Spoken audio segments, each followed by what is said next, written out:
এটি ক্ষুদ্ৰ অনুভৱ অনুগল্প অনুগল্পটি পাঠ কৰিছোঁ অলি বৰুৱা ৰচনা অলি বৰুৱা অনুগল্পটিৰ নাম অপমৃত্যু বিশ্বাস গোটেই ৰাতি ফোনত থকা নিবেদিতাই বাৰে বাৰে ঘড়ীটোলৈ চাইছিল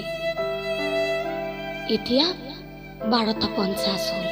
প্ৰশান্তৰ ফোন অহা নাই আগতে অফিচ ছুটি হ'লেই ফোনটো লগাই ঘৰ পোৱা ল'ৰাটো আজি কিছুদিনৰ পৰা তাইক যেন গুৰুত্ব দিয়া নাই বাহিৰত কিনকিনীয়া বৰষুণ তাইৰ মনটো বেয়া লাগি কৰো নকৰোকৈ ফোনটো হাতত তুলি মেছেজ এটা কৰিলে ঘৰ পালানে ক'ত আছা তুমি তৎক্ষণাত ৰিপ্লাই আহিল ৰ'বা লেপটপত বিজি কল নকৰিবা খোৱা তুমি এতিয়া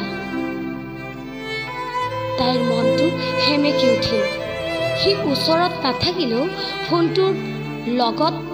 লাগি থাকিলে অন্তত তাই ভালকৈ টোপনি যায় তাই চট ফটাই শুব পৰা নাই কেইঘণ্টামানৰ পিছত তাই আকৌ ভাবিলে এতিয়া নিশা 3:45 সি হয়তো কামত ব্যস্ত নাই মই কৰিম ফোন কৰিম সি মোৰহে ভাল পোৱা কিয় নকৰিম খৰধৰকৈ উঠি ফোন লগাই হতভম্ব আকাশখন যেন তাইৰ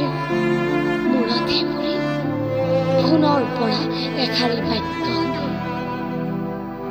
আপুনি যিজন ব্যক্তিক কল কৰিছে তেওঁ এই সময়ত